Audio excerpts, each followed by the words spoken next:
Steve, I'm in a better mood. I am in a better mood. Not for multiple reasons. And we'll get to all of those reasons. I think we'll get to all of those reasons. The first of which is that we're having a conversation. And There you that go. makes See, me it's a always in a better podcast. mood. Uh, this is the Stuff Summer Says podcast with Steve. Steve. All right, first reason I'm in a better mood. We had a great conversation with a certain former Penn State quarterback named Christian Hackenberg, and it was great. And it was everything I wanted it to be and more.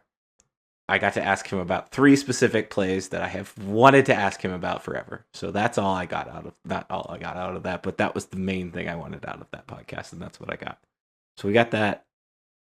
We've got some other things to talk about related to the football game that put me in a bad mood. And then we have a thing that I'm right about, that I was right about, that I am excited that I was right about, Okay, I can't wait. So, did we say the name of this podcast yet? I forget. Yes. Okay. All right. So go listen to our interview with Christian Hackenberg, and we'll be back after this. Steve, our guest this week, I have a lot of questions for, and I'm excited to ask him questions. I can't believe you booked him. That's It's good. good. I'm sure This is a he good appreciates get. that. That's wonderful. Shout out to the booker. Another good. That good Booker, get. man. Again, we're going to double that guy's salary or whatever. Yeah. All right. No pressure. No pressure. Our guest this week is former Penn State quarterback and host of The Pocket, which is a part of the State Media Project. We've had his co-host on, so it's good to get this guy on. Christian Hackenberg. How are you, Christian? Darian and Steve, I appreciate you guys doing this. This is long overdue. Steve has reached out to me, and I've been a complete jerk. And I made it a point this time to make sure that we got this done. So I'm excited to jump on here with you guys and chop it up a little bit. Well, no, we appreciate you being nice is goes a long way for joining us. All right. So we tend to focus on the sports media side, and I think that's kind of what the lens I want to look through our conversation with, at least to start. I guess let's talk about the present first. Why'd you want to do the podcast? Why did you say yes?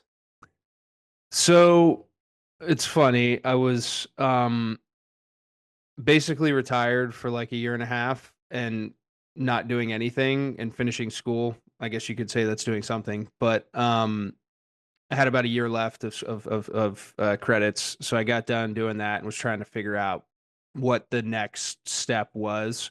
I didn't have one of those graceful exits from professional sports, so I ended up tripping into a job in the technology cybersecurity space. Did that for about 2 years.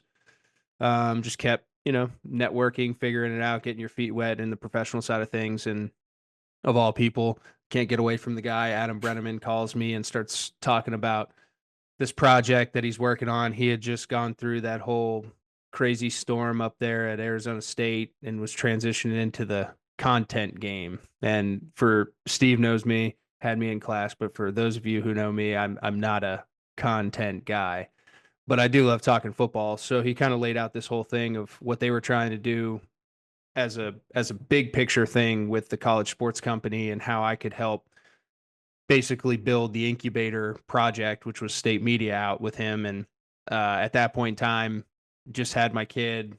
Pretty good. Wanted to kind of do something that would challenge me, get the creative juices flowing again. So that's a long answer to say that's how I ended up in it. And then the pocket's just been great because, B and I, like we really focus on talking about Penn State football from the players' lens. You see kind of the narrative now in the college or just sports world in general of getting the perspective of guys who've been through it. And I think B and I balance each other's personalities pretty well. So it's been a lot of fun. We've had a lot of guys we played with on, and just being able to get back around the program and use that as something, because I hadn't been around really at all. Once I left, I'd probably been to like 2 games, and now I've been to every one this year and been to a bunch last year. So it's been fun to get back into it, back into the swing of things. But that's kind of how it ended and how it's worked out and what we're continuing to build with now. How has your perspective changed on college football, or at least Penn State football, kind of through that lens? You're not part of the beat per se, but you are part of the media conversation, if you will. How has that changed? Yeah, it's an interesting question, right? Because I think my differentiator is that I was in that locker room, and I did those things. So I try to lean into that as much as I can when we're talking and use personal anecdotes or just experiences that happen that we could relate to, which is fun. But then there also is kind of that line of, I know Coach Franklin's probably not reading everything, but seeing a lot of the stuff. And you want to be journalistically and you want to have journalistic integrity in terms of how you say things and being honest about it, but then also be able to be fair. You know what I mean? When other times aren't, and kind of understand the bigness, and like you have a different lens. You have the day to day, you know exactly what goes on in that building, you know how they prepare, you know how everything's broken down. So like when something doesn't necessarily happen and someone runs with a narrative, you're like, not quite exactly what happened there. And then here's what it was.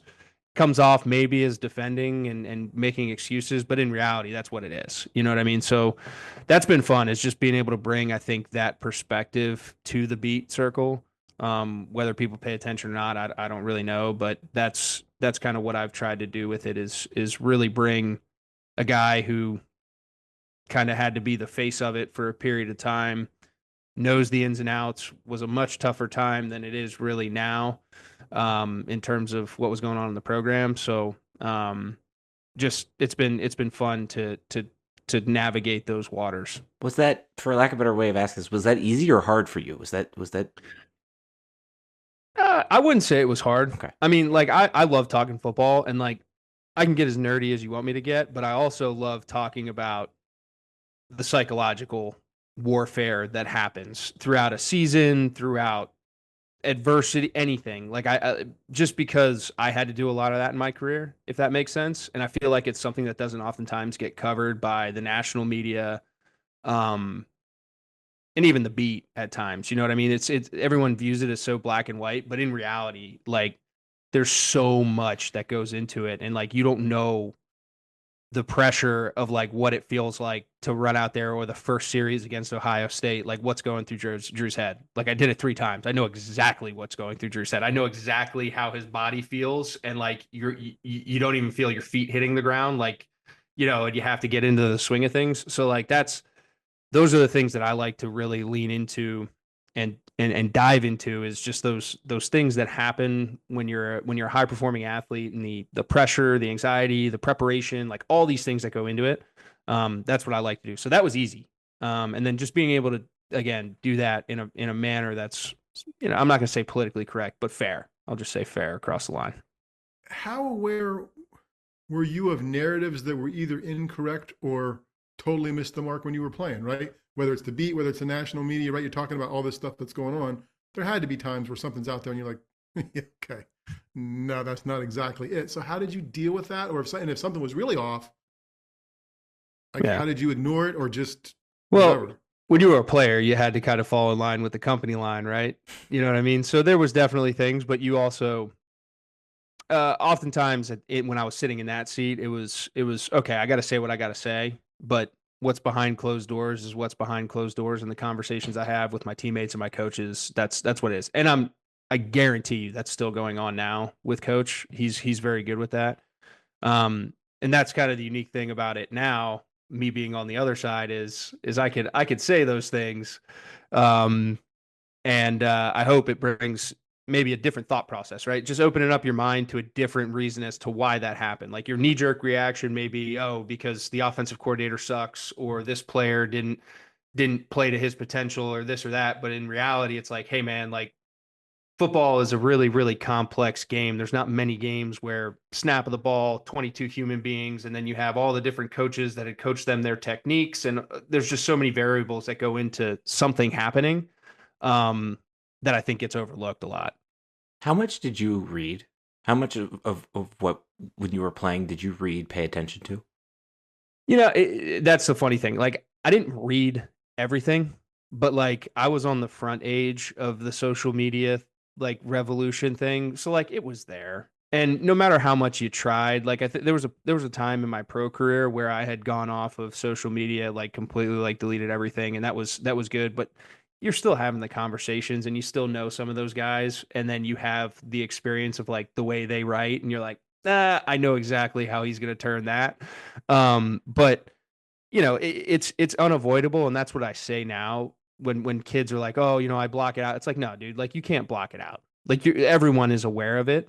It's just how you internalize it and how you use it, right? And how you what that does ultimately to your brain, your thought process, and so forth and so on. So that's hard, and you have to get reps at like being able to do that, and then subsequently, like what motivates guys. Like some guys love that stuff. Like I know Mike Gesicki, when I was playing with him, dude, you couldn't catch a beach ball if you threw it to him at times when the lights were on. But at practice, he's unbelievable, and he's my roommate. And I could say this now because I've talked to him about this multiple times. But like he was in a dark place, but Mike would like pin all of these things, like everything, and he would read it at night before he went to bed. And I'm like, dude, like my brain didn't work that way. Like I'd be like, whatever. I'd be pissed about it. I'd talk about it for a little bit, but then I'd forget about it and I'd move on. But it just depends on what motivates guys. Some guys actually do use it. I was just never really that way. So in terms of being fair and having the access, how do you approach what you're doing now? Like, how do you go about trying to be informative, engaging, draw people to the content, but also not overstep, I guess, using the knowledge you know? Like, what is that balance like? Well, I think that's it, is being able to articulate just that, because not many people are articulating it in that fashion, if that makes sense. You know what I mean? I think that's the differentiator is again, it's kind of like that. It's that alternative thinking. It's that alternative way to digest and process something that just happened that you really only have the lens and the ability to if you've been in those shoes. So that's been what I've leaned into, if that makes sense. That answer your question? Yeah. So Yeah. what was the message? What was the coach's message to the team in the 24 hours after the game, whether it's post game or Sunday? Like, this weekend? Yep. Listen, man, like I broke this down super simply. Like there's refs, there's, the calls. I thought as a whole, neither team played really, really well. I thought the officiating as a whole was pretty poor, but even with all of that, it came down to like 4 moments for me. 4 moments. The drive right after the pick six, Ohio State goes 7 plays, 60 something yards and scores a touchdown and answers. That's a championship team. That's a championship mentality, because Penn State's defense had the same opportunity to force a 3 and out and keep that momentum rolling, right? Massive point in the game. The interception right before halftime, you're on the 3-yard line. You got a timeout, 14 seconds. I loved Drew being aggressive there. And like he had completed that ball to Trey Wallace a few times in the same type of situation, West Virginia, week 1. So I love that he gave his guy a chance, but like didn't work out. And ultimately in a game like that, you can't be inside the 5-yard line and not get points. And then subsequently the last drive of the game, 4 plays, didn't give Tyler Warren the football once. Hindsight's 2020, you get creative. Colton Ecke's been all exotic and all kinds of different things, but like real simple concept. The only time you did a lot on offense was when 44 touched the football. Got to get the ball in your playmakers' hands. At the end of the day, it's a simple game. Numbers, leverage, and matchups. You got better guys, give them the football. And then on the flip side, you had another chance to give your offense an opportunity with Ohio State pinned back on the 3-inch line with like a minute and a half left. Ohio State took advantage of that and put together a hell of a 4-minute drive and finished the game, right? So like those 4 moments ultimately dictated the game, no matter what happened outside of that. And that's the difference in really, really good football games. And I think the coaches internalize that. But then, like I said, all the emotion and all the press and all the hype coming into that game, there's points where fans and analysts and all these other people are going to point at. But like at the end of the day, when you cut down to it, those are the 4 critical moments in that football game. So you're 4, not even possessions, but you're 4 moments and opportunities away from beating Ohio State. One of the things I've also noticed about you of late is that you've taken on a pretty public role with the NIL collective in Happy Valley United. Why is that important to you? I think what's funny about, first off, I sat back and I watched when this whole thing rolled out. And as a guy who came to Penn State when I did and realized now the further and further away I got from what I did there, like the power of the Penn State community and what it can do, but also the catch-22 of like the tradition we've had and the way that Joe ran things and what that's done to our fan base in terms of how they look at things.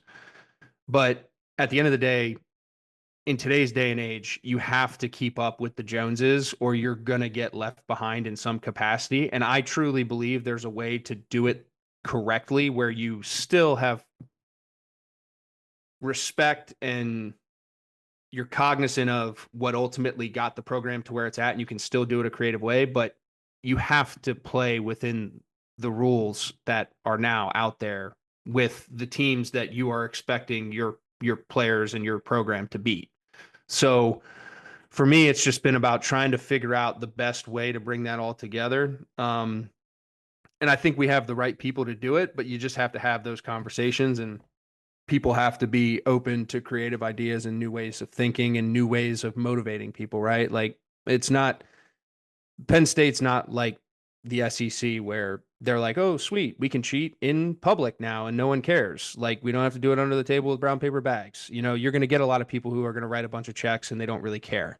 You know, I think our fan base is a little bit more business savvy than that, and they want to feel that they're doing something and making an impact. So you have to create avenues for people to participate, but ultimately get the end goal done, which is be able to pay players and talented players to come into your programs. So for me, that's kind of what I've been trying to do from the jump, is just bring creative ideas to appease all the masses. You're not going to make everyone happy, of course. It's just kind of how it works. But the best path forward in order for this program to continue to make steps towards being a national championship contender year in, year out. We're the same-ish age, I think maybe a year apart.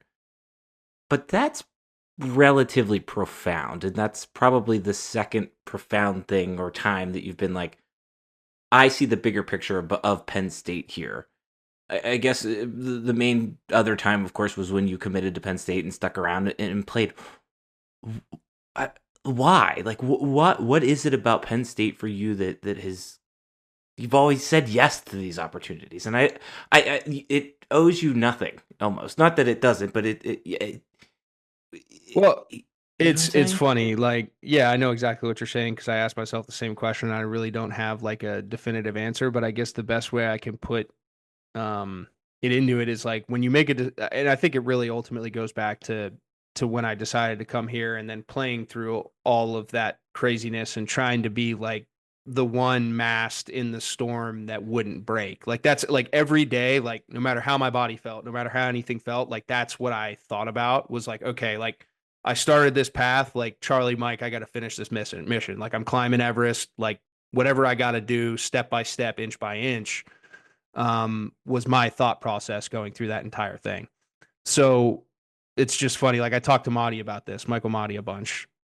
We've become very, very close. We were tight before, but even more so now afterwards. It's just like this place has a magnet, and I think it brings the best people back in times of need, in my opinion. And not saying that I'm that guy, but I just feel like I always want to throw my hat in the ring because this place still made a big impact on me, and it's going to continue to do so. And the relationships I have, and I mean, I met my wife, I have a kid now, like there's something about that makes it good. And I feel like I can bring something to the table. And that's probably the quarterback in me, is like wanting to help. Like I want to help. I want to make this thing go. Like I want to continue to be a part of this, to be a solution. You know what I mean? And not a weight that's dragging everything down. That makes sense. As you deal with people, especially in the NIL space, I mean, once they're getting to you or dealing with you, they're probably in. But when you're talking to people who have objections, right, or who might say, "Oh, that's not the way we've done it. I don't understand." Like, what's your message, or what have those conversations been like with people?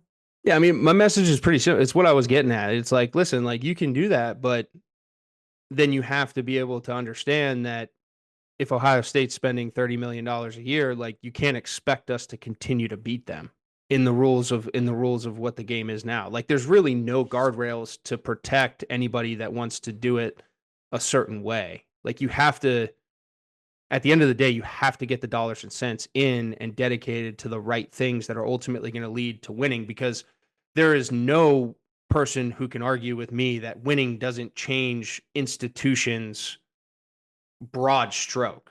You know, I had a really interesting conversation when I was doing some podcast work with the Field of 12, which was a subset of the Field of 68, the college basketball podcast with Doster and Goodman. We went up to the national championship game when Georgia and Alabama played at in Indy, and we had the Alabama athletic director come, and we interviewed him, and then we got to talk with him a little bit before it, and he got in kind of right when Saban just really started rolling, and he just talked about the enrollment doubled. The business school climbed the ladder to a top 25 business school in the country. Everything about, and all of that had to do with Alabama winning national championships. So it's like one of those things where I think winning and being great, whether it be in sports or whatever, feeds the mouths of everybody else. So it's kind of like you got to open up your eyes to the fact that it may not be what you want to hear. Like, you don't want to hear that maybe football drives a bunch of revenue and pays for a lot of stuff, but like, can't argue with it. It's in the numbers. It's in the spreadsheets every year. So like, you want to continue to invest in those things. And it's been something that everybody talks about. I mean, we had 111,000 people come back, and probably double, triple that were around town this past weekend. So there's no arguing that it's a big impact, and you have to continue to keep that light at the forefront of what you're doing. And like I said, I think for us, it's just then opening up the conversation to creatively, like, what do you need to see? Like, what are the pain points? Like, what are the issues you're having with it, and how can we fix that? Is it messaging? Is it education? Is it, where's the money really go? Like, you have to just figure all that out. So it's been interesting. Just kind of like, I'm not contractually tied to anything, but I know people in that space, and I'm trying to figure out the best path forward. Yeah, like in a quarter century at the university, it's always been funny to meet people like, oh, we're fixing admissions. Oh, the number really spiked that year. Oh, the football team won 10 games. Yeah. Right? There's no mystery there, right? Yeah. I'm curious, and this is sort of off topic, because you brought up the brown paper bags. Guys talk, right? You go to camps, you go whatever, and everybody always says the SEC schools, they're evil, they're horrible.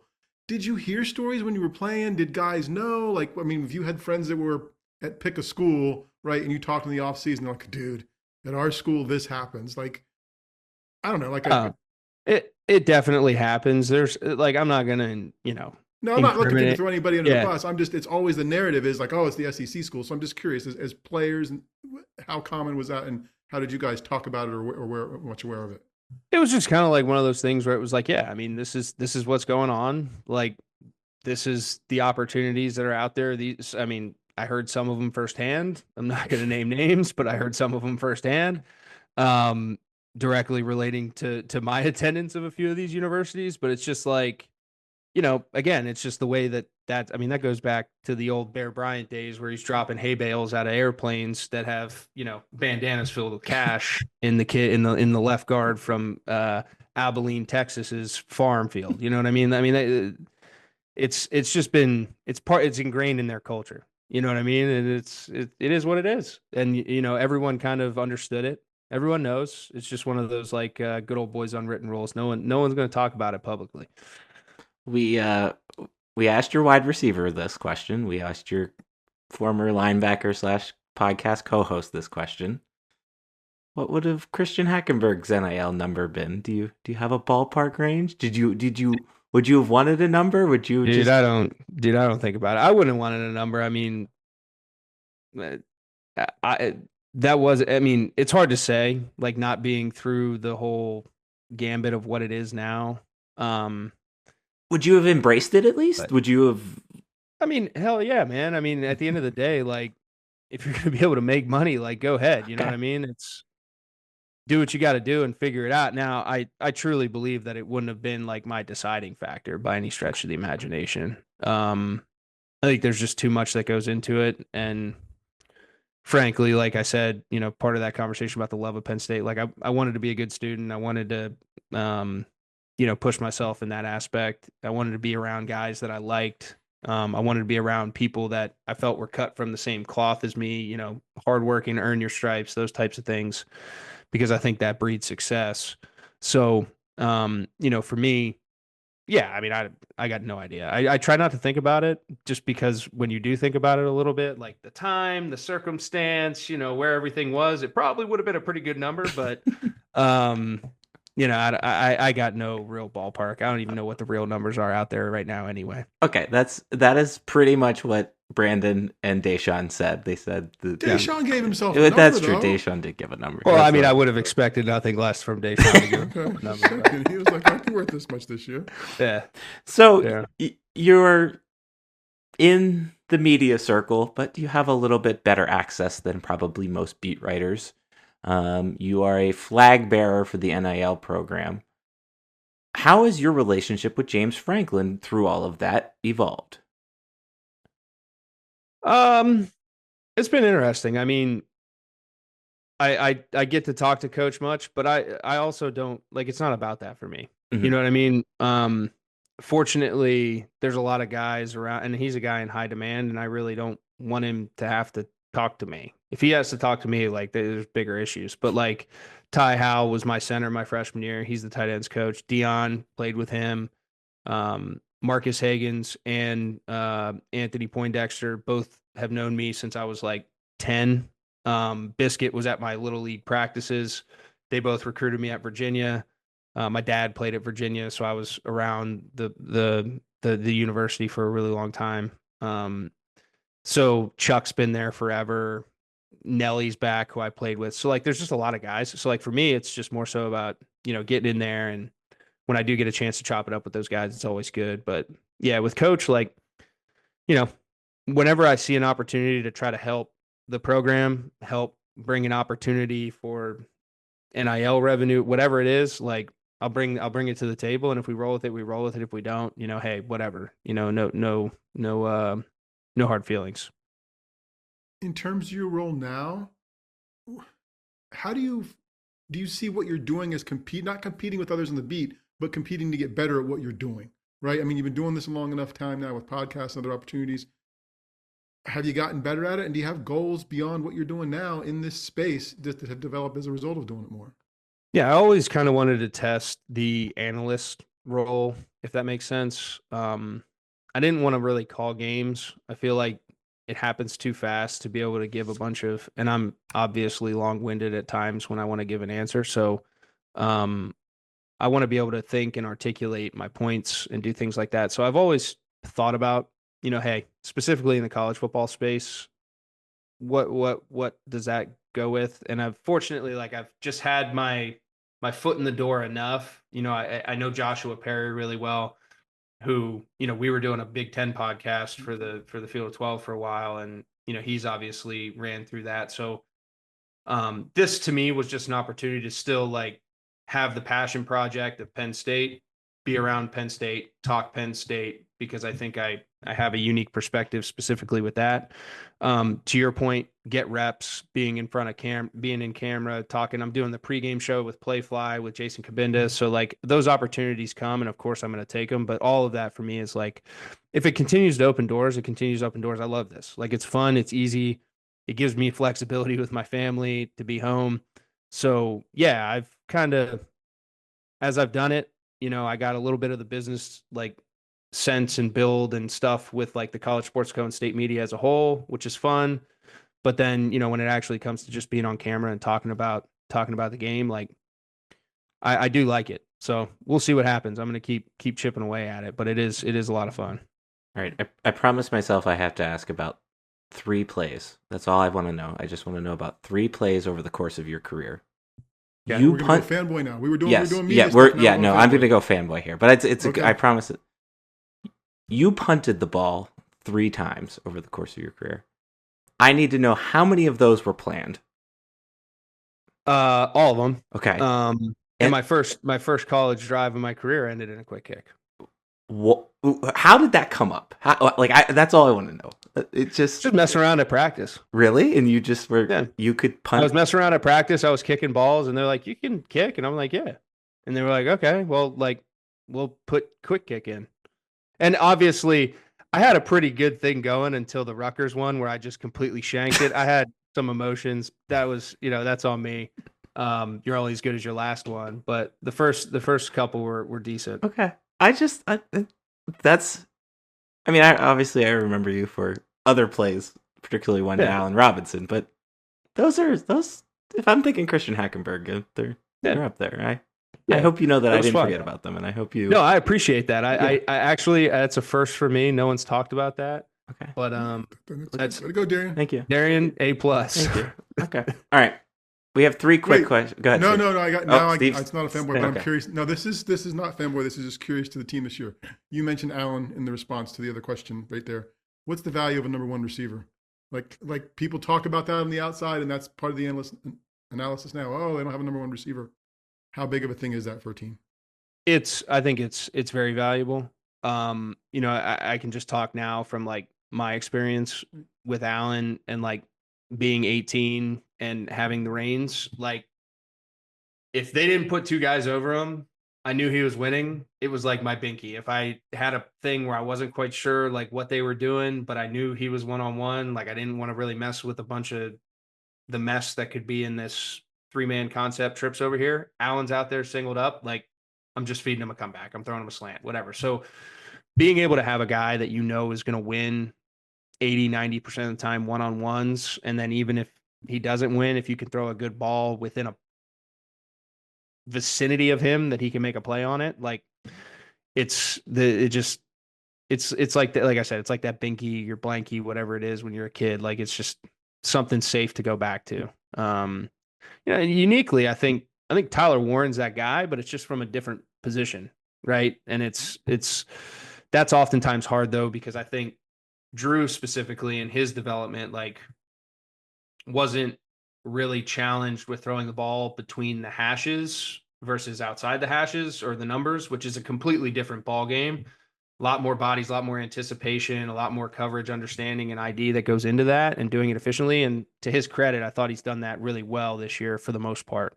And I think a lot of that has to do with the fact that they've put such an emphasis on 44 being a part of the offense or the focal point of the offense from that standpoint.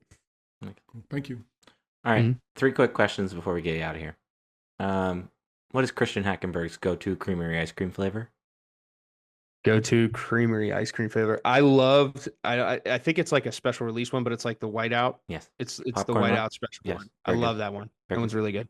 I'm usually a chocolate peanut butter guy. Like, no matter where I go, it doesn't matter. Chocolate peanut butter ripple, whatever it is. But I do like the whiteout one at the creamery. You are the czar of Penn State sports for one day and one day only. What change are you making? Czar. That's a tough question. Oh man. We've had basketball games at the BJC. I think Deshaun said he wanted to play a football game on Old Main Lawn. I think it was Deshaun that said that one. That's absurd. That is a Deshaun answer. I would definitely do some type of hockey game in Beaver Stadium. Okay. Period. All right. I like that. All right. Last one. Christian Hackenberg's back in town for one night and one night only. What bar is he walking into? It would have. They've changed so much. It can be dead. It can be dead. Yeah, it would have been the Skeller back corner. Put me in a hole over there and feed me as many beers as you possibly can. Okay, all right. I like that. I respect that. I've been there before. And I may have seen Christian Hackenberg at the Skeller before too. That's all I'll say. I never as a student. I was underage. Never as a student. It was after graduation. It was after graduation. That's all. As a student, they were all at the one down on the east side of town by McClanahan. What are you talking about, Steve? No, we've had people on the podcast that told, not you. I'm sure not you, but everybody else told us that's where the kids the recruits went. And I'm like, yes, they did. Even in the 80s, they went there. So yes. That's awesome. All right. Your time to plug. Where can people find you, your podcast, everything else that you're working on lately? Yeah, State Media PSU. Also the College Sports Co. So like another part of this is, we've stood these athlete-driven content networks up at a few other schools, Louisville, Tennessee, South Carolina, and we have another one coming here shortly. So the College Sports Co. is kind of the incubator for all of that, but specifically with us, Penn State, State Media PSU on pretty much all the socials, and then my handles like C Hackenberg 1, I think, on everything else. I just collab with everything and maybe throw a picture of my son or something like that if I'm feeling really, really weird up there. So mostly all this stuff. All right, cool. Well, thank you very much. Darian and Steve, appreciate it, guys. Steve, I told Christian this like after we were chatting, but I appreciate how authentic him and Brandon come across in their podcast. Like it is, and it's not in a like it's not in a raw way. They don't beat around the bush. They'll call things out when they see it go wrong. Like, and I think that's what's interesting, kind of about from his perspective of like he's this former quarterback. He's also kind of this flag bearer or one of the flag bearers for the NIL collective, and I think it's interesting to just hear how they talk about it. And I think their podcast, I said this when we had Brandon on, has been an insightful, very much welcomed addition to the Penn State media sphere that, quite frankly, I feel like we were kind of missing. We weren't really getting. I don't know that, certainly 20 years ago, this isn't going to happen. Like, this isn't going to happen with any other players. So I appreciate that.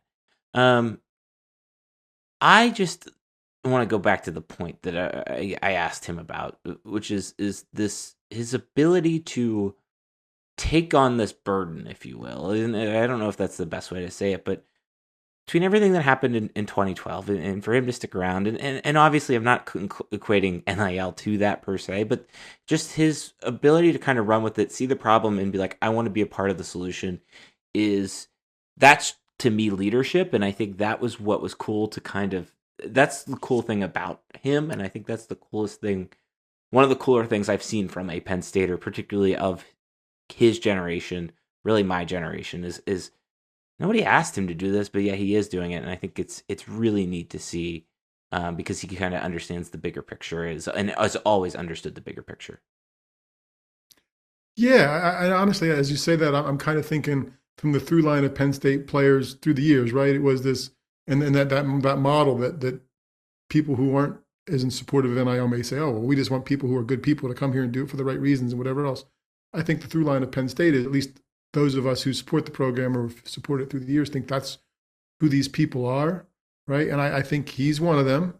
I think Brandon Bell's one of them. I think Mike Molly's one of them. And from my perspective, as we see it now, I wonder who that next person's going to be, right? Or who those next people are that are going to be, loyal sounds contrived and trivial, but like who are going to be committed to the effort, right? More than just coming to show up and play for the money, right? And I'm sure that's going to part of what he talked about.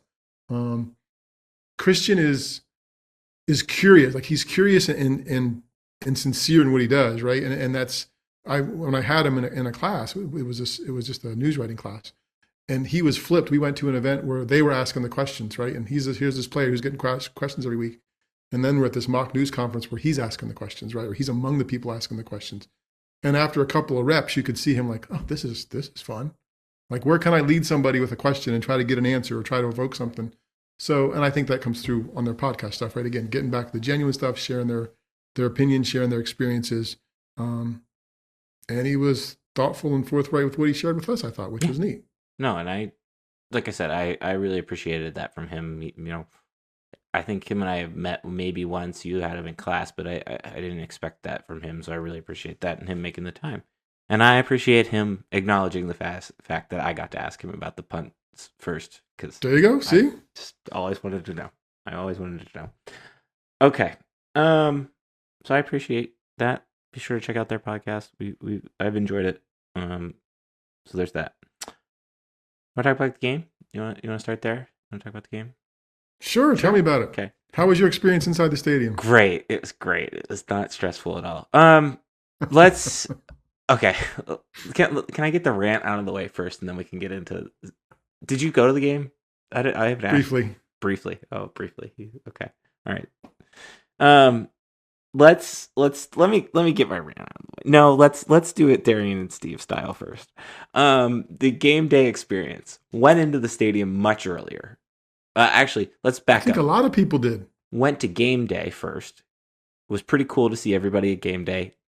Hardly saw anybody at Big Noon.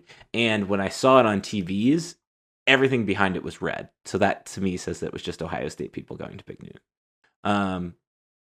Thought that was a pretty good location for game day. Appreciated that I didn't have to walk all the way to campus to see it, and would want them to pick that spot again. Thought that was good. Went into the game early, and I really think that people are going to fight me on it amongst people who might live in this household. I just really enjoyed getting into the game early because it was less stressful. I could take a nice long walk. I walked and enjoyed the views of the Nittany Valley It was nice and relaxing and calming, and then I watched a football game that made me very angry. Do you both take your own phone into the game? Can I? Because you could go separately and meet at the seats. I could. That's Okay, all never I'll mind. say. That's all I'll say. I just feel like I don't know. I appreciated that. We need to shout out the one game day thing that Steve also told me about. Well, two game day things. Steve had told me a while ago about the end zones. I thought they looked nice. I'm a big fan of that font, so I thought they looked great. But I appreciate the biggest impact was they cleaned up the scoreboard and got rid of the brick facade, the rock facade, and it was actually easy to read and clear to read the scoreboard. So shout out to the people that made that decision because I appreciated that one. The fourth quarter thing still got somehow longer, worse, more intricate. Didn't enjoy that. Will never enjoy that. You now come to expect that on this podcast. So that was my perspective on the game day experience. As it relates to the fan experience, we will get to the sporting event experience further down the road, the X's and O's, if you will. How was your game day experience? Scoreboard better, cleaner. Yeah. End zones. Change is nice, but like it feels like if you do that, it should be changed in other places too, right? It just feels. I don't know. I think it is. It seems like I guess it's coming slow. I mean, it's coming slowly. It's interesting to me, right? Like the Guido D'Elia was the guy that made the Penn State.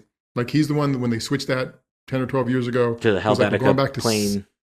The plane. Yeah. We're going back to simple, strong. That was his message. Simple, strong. That's what Penn State is. Black shoes, blah blah blah. And now the person in charge has a little bit different perspective, right? So it's changed that way. So it's interesting to me how one person can drive it. Not that they were iron fisted, but how they drove the change to happen. So I think that's interesting both ways.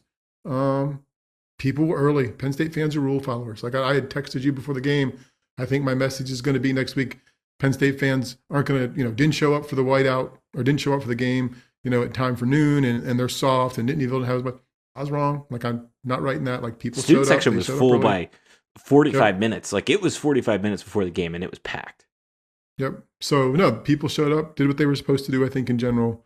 So that was impressive because people were going by our tailgate much earlier than usual for a noon game and to go over and get in. So kudos to everybody for that. And there was, talk about air traffic, man, there were 4 planes, a blimp, a balloon. Like it was, the skies were full at different times during the day. So. And then they had the flyover, which was not quiet at all. No. So that was fun. Okay, let's talk about the game. We heard it from Christian there, and I think he was right that it boiled down to 4-ish moments, I think is a good way of putting it. I want to talk about the aftermath of the game and where we presently sit, because I think we are going to, Steve and I are never necessarily going to give you the best X's and O's executional situations. I think let's talk about a big picture, and if we want to get to I think we can get to the Tyler Warren, the fourth and 1 situation in a minute with our next topic. I think right now, and I think this kind of leads into the press conference conversation too, is we're dealing with or living in 2 realities. The first reality is that Penn State once again lost to Ohio State, one that is annoying, one that's frustrating, one that I did not expect. I was not sure how I felt about the game on Saturday. I was a little bit more optimistic, but for them to lose the same way that they did, that's what that they have in the past. That's what made that loss particularly frustrating to me. The second of those realities is that we don't know how to kind of come to terms with that loss in the new college football era, playoff era.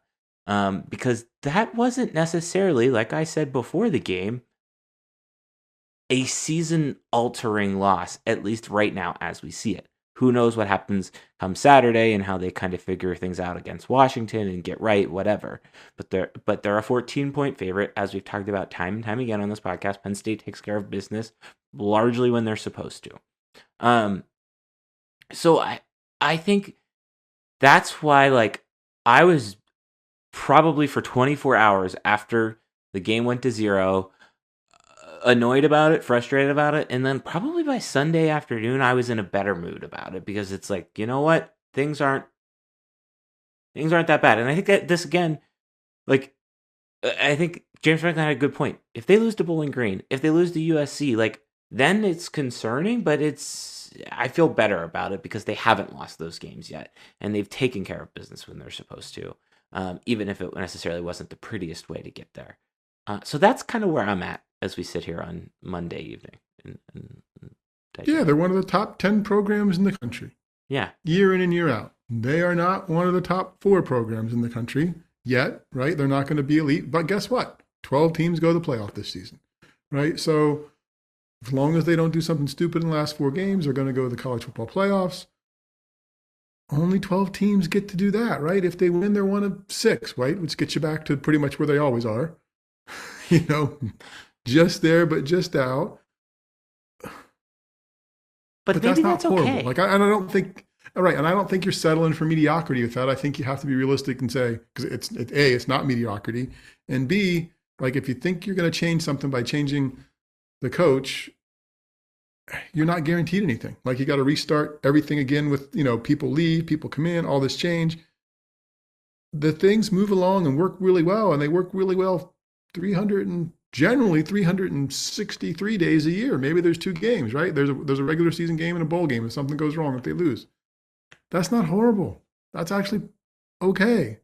And maybe they are just a couple moments away, right? And they probably are. So yeah, I don't think I was in a bad space. It was just, and I thought they were going to, I guess I'm always a little optimistic as we talk through stuff, but I thought their one loss was here, right? It's the same show, different day, but it's your show. Like, what your show's going to look like, That's fair. So no, and I think that's true. That's a little. I go ahead. Well, I just was going to say but I think that's what I tried to convey, like in the game recap, right? Like at some point you probably had that feeling of, shit, this is the same story we've watched the last 8 years, 7 years over again. Like, and I think that's very fair, and I think. I don't know. I think that's part of me just wonders where, and I think we could write a book on this. I was talking to somebody earlier today about this. I think you could write a book on this of like where this sense of I don't know if entitlement is the right word and all of the events that the dominoes that have led to kind of this point of feeling of just like stress and like I don't know. I think that's a topic for another day because we could sit here for 10 hours and discuss it. But I think all things considered, I don't want to sit here and say that they're like a play or 2 away, but damn it, they are a play or 2 away, and that's what's kind of frustrating. But it's like, well, it's also relieving because they're not 10 plays away, they're not 50 plays away, they're in the ballpark, they're in the neighborhood, whatever analogy you want to use. I guess the thing that would probably be slightly more frustrating for some fans is that you're a player 2 away. I didn't expect that second goal line situation on offense to look so similar to 1977 Penn State football, right? That's where I expected a little more creativity, just something. And I get people that have watched the film and stuff I've read were like, the block and he didn't cut this way and it could have. They just think, okay, great. But even a neophyte, who's not X's and O's and couldn't chat all day about stuff as Christian says he could, give me some different look. Give me something. If you're going to go anywhere with the goofy split line look and put a quarterback back there who could throw a draw or throw it to some place where you get a mismatch, maybe there's the chance to do it. The one time you got a chance I just really didn't think that was the play calling series that was going to happen there with this offensive coordinator this season. I think that's very fair. I think another part of that is like the expectation is also to pick up a few extra. Like we're struggling to pick up 3 yards, and like that's I think what annoyed me. And like Anna mid drive said, "Well, they got 1 that play. They just need to get 2 on the next 2 plays, and it's a touchdown." Like, and they couldn't do that, and that was what was frustrating. And that is also, I think, going back to the whole like, well, they should fire Franklin thing. Is like sometimes the players just don't make the plays. Like they those might have been the right calls. If they score on any of those plays, they're great calls. We're in a much better mood. And if you go goofy and it goes wrong, then what were they doing? What were they getting cute for? Right? I get it, but it's the expectation of this year to this point was not that it would be 3 yards. Well, no 3 yards, 3 times in a cloud of dust, and then a poorly thrown ball in the traffic. Sure, I think that's fair. Okay. Feel better about the game. I think we can now segue into with that. I think we can segue into, as I think of the other part of that is everybody's question is, and Christian said it, we've said it, a lot of people are saying it. Why didn't Tyler Warren get the ball? Right, like that's the question, and I think that was kind of not well answered in the post game press conference from James Franklin. But I think it took 2 questions to get there. But now I at least have a better understanding of why or how, I guess, the logistics of that entire situation work. And I don't want to be like, it's all Andy Kotelnicki's fault, because it's not, because like I just said, like players have to execute. But I think at least now I have an understanding of a fan of how that worked. I think, moreover, I thought that the press conference today was really interesting. I know you had a point on the game press conference, so I'll let you kind of bring that up first, and we can go from there. Yeah, because he came in right and said, well, I've had some things I was planning to say, and then I'm going to hold off on saying them. Well, I don't know that I'd say I was going to say something and now I'm not going to say it, but what was the thing that was to be said? Like, did you think you were getting over the hump and this was the game that you thought you were going to come in here and say, darn it, we made it. So I just thought that was interesting. I thought that whole process of, I had something to say beforehand, but I'm going to hold off on that till the time's appropriate. Well, just don't even say you had something to say, but maybe it was that, right? Which is interesting. So I think Penn State was trying to be strategic about that, and I think that kind of lends back to the optimism that we were talking about. Everybody was feeling. I certainly was feeling. Even Steve, even in his 11-1 prediction, was probably feeling as well. And I think there was an interview with Pat Kraft from Ross Dellinger of Yahoo Sports, and there's kind of this like lead, and they set up the scene where Pat Kraft is like clanging his ring, his NCAA wrestling ring off a desk, and it's making a noise, and how he wants to basically get another ring, but it be football, and how Pat Kraft kind of like beat on his chest that like we're much more aligned, and we're much more we're gonna do it, or this might be the year we beat Ohio State, right? Like I think this is the year we beat Ohio State, or something like that. I don't know, I can't remember what the exact quote was, but it was in that ballpark. And I think that was interesting because it did feel a little coordinated, and I did think it was weird that James Franklin brought it up again today that he was going to say things. And I don't know. Like now, it's like, when is he going to say those? And like, if they win that game against, if they win a playoff game, they make the playoffs and they win the playoff game, is he going to say them? Is that the right time to say them? Because you still got up after that. You still have 3 more games left, possibly, and maybe you save it for the national championship game should you get there. Like I thought that was a little. I think it was a little bit peek behind the curtain of how calculated James Franklin is. So that was maybe my only. I don't even really want to say gripe with the press conference today, but I thought that was interesting. I thought, though, like, we never really do this. We never really talk about it. We record the podcast on Mondays. Press conferences now on Mondays. But I thought James Franklin had a particularly strong press conference that is another indicator that his tone, his language, his demeanor is shifting to this bigger picture attitude that we aren't used to. He was given a lot of opportunity to kind of push the buck towards Washington this week and did not take it. And it was very much like, no, we need to talk about big picture. There was a quote where he was like, we know people come to this program to win these games, referring to Ohio State here. Hold on, I have it. And I thought that was in it. he said, again, the buck stops with me. Everybody is in that room to beat opponents like that, or to beat that opponent and opponents like that. So 6-0, 7-0 leading up, that is awesome. We appreciate it and don't take it for granted, and all the hard work that goes into that. But we've done that. So the reality is, everybody in that room is in that room based on those types of games. That's why you're here. I want to make that make sure everybody understands that. I thought that was just like a really interesting quote, because it's like, yeah, that kind of looks retrospectively back on the whatever that one quote was of the Bowling Green game is the same as the Ohio State game, like, because it's not. And I thought that was an interesting indicator that he was admitting that. And I thought he then kind of did the same thing where he doubled down on the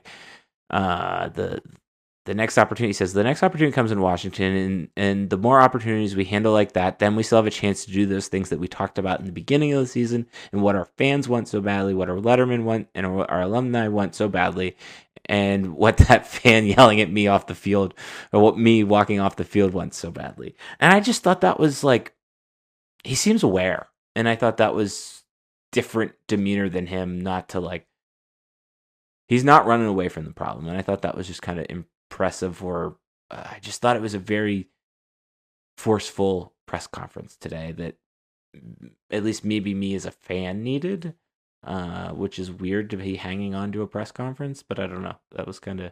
No, maybe he got over through his 24 hours, right? Like, you're feeling better now than you were then. I'm sure for them, right? They go through the process, they look at the film, they figure out the stuff that's going on, and certainly he's in a better place, right? Because it certainly sucks in the aftermath. But at some point, you're like, oh, okay, well, we can still do what we said we were going to do, right? And realistically, it was the least meaningful. I mean, it hurt at the time for fans that were into it, but it was the least meaningful Ohio State game they've had in a while, because they can still make the playoffs. They can still play for national championship. I mean, they can still play them again. And he even brought that up, which I thought was interesting. I kind of also really liked his response of like, I asked the guy for his name because I wanted to just get his name to like, not like, I just didn't want him to hide. Like, everybody kind of hides on social media and stuff. And I thought that was good. Like, I didn't have an issue with it. I don't necessarily love him going after a fan, but I don't think he was going after a fan. He just was kind of trying to get his name, which is a little odd, but I thought that was... Yeah, I thought the rabbit ears in the moment were a little unbecoming, but I guess if it was me and my kid walking off, right, I'd probably say, okay, cool. What else do you want to say? And maybe I wouldn't say it as calmly as some other people did. So, yeah. Okay. Feel good there? Feel better? I feel better there. Good. I was right from the start, man. Come on. I thought they were going to lose. Yeah, whatever. But I was first a couple seconds. When you're up 10-0 early, I kind of did think. And then they went down and drove the field, and I'm like, wait a second. What do you and Russ have? The snowball moment? Because I almost texted you. And I'm like, no, this is way too early. What was your anti-snowball moment? What was your I'm going to get run over by the snowball moment? I think the interception in the end zone, realistically, right? Because you just didn't get anything out of it. Like, it was like the other plays, like the taunting play. So what? The kid was, yes, the call happens 5 times a game, but it's the letter of the law. It doesn't surprise me. I just think the interception was like, oh, came away there with no points. That's probably not a good thing, because they're getting the ball to start a second. Yeah. I think that's probably... I still think... I mean, That's when I started thinking the movie was going to start looking the same. Yeah. Like, that was the moment where I was like, this could go back. This kind of feels similar to these other things. This could turn out the same. I think there were a couple moments. I think there was that one.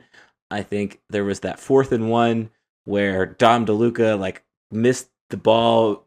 Abdul Carter couldn't get the sack, and the guy makes like a juggling, bouncing catch. Like, that's the type of play that exactly like that goes Ohio State's way every time Penn State and Ohio State play, and I don't know why. Like, I don't understand why. Well, and the drive at the end was just, I mean, I think that was the thing too for fans, right? You're thinking, oh, maybe there's a moment here, maybe there's something, and they just got run over. Yeah, right? that was disappointing.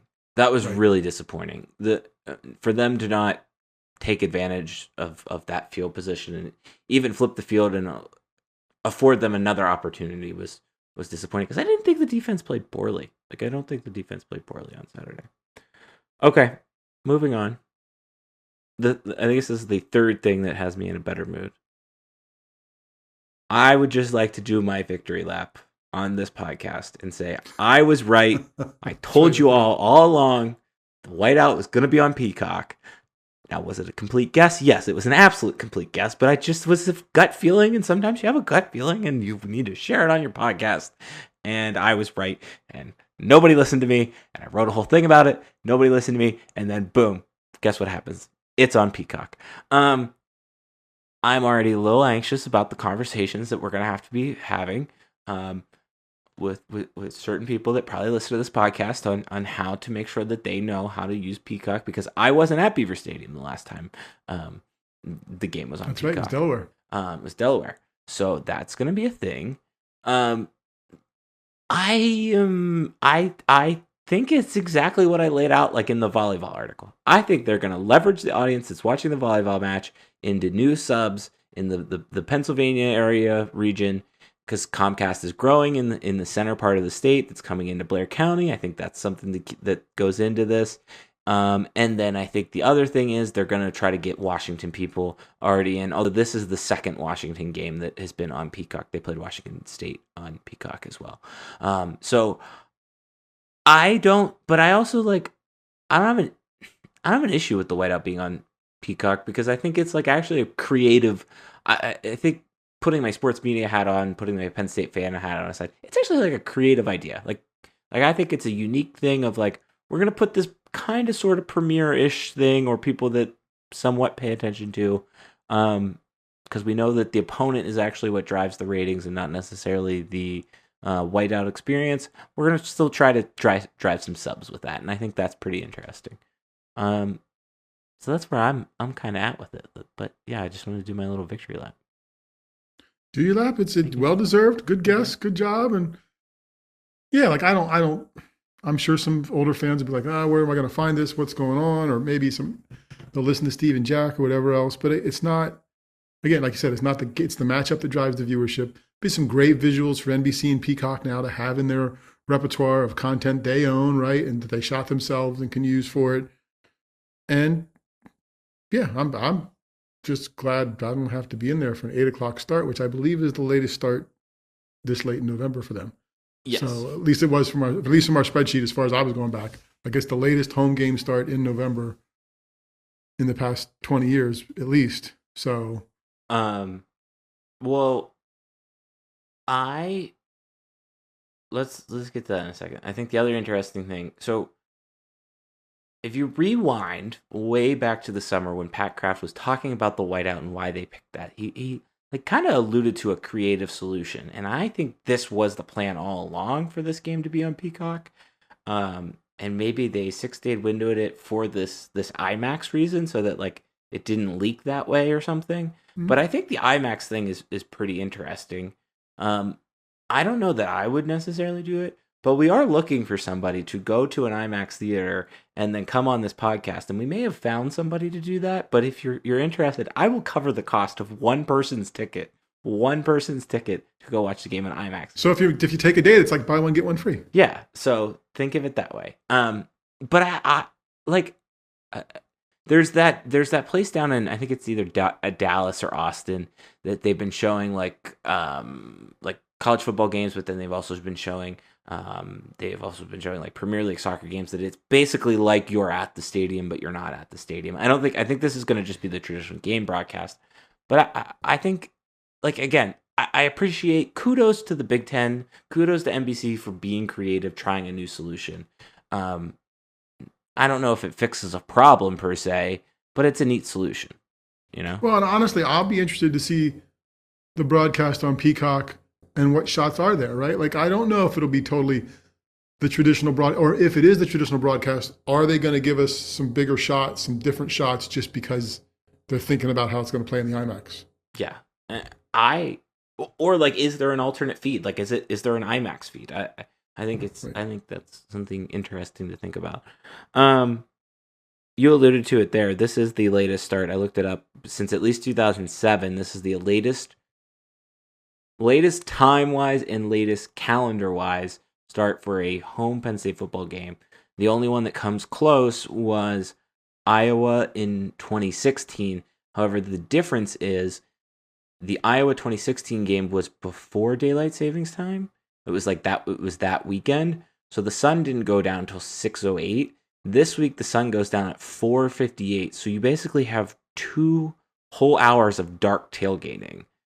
And I'm kind of excited. Like, I kind of think that's fun, but also like, it's just also weird. I think it's gonna be neat. It's gonna be a fun little experience. I think it would be a good way to say it.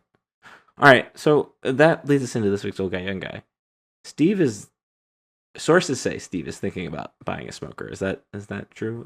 Yes, because Steve's not going to stand there in the dark and tailgate for 2 hours. He's going to get there early, do the chili cook-off, and when it starts getting dark, brother, we're leaving.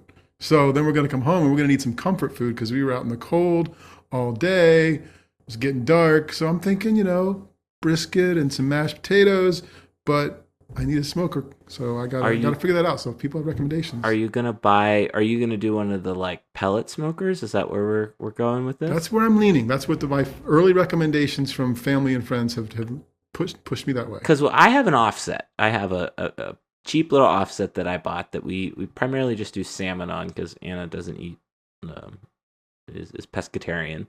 So we primarily do salmon. We've done a couple other like dessert type things, and we've done mac and cheese, not as good. And I have done pulled pork on it once. It's a lot of work. It's a lot of effort.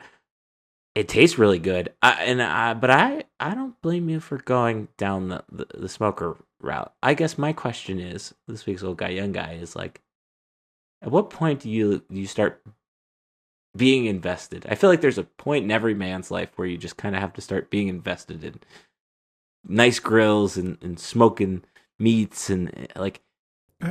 We've always had a decent grill, not an expensive grill, but we use it a lot, right? Like it's just easier, quick, throw something on there.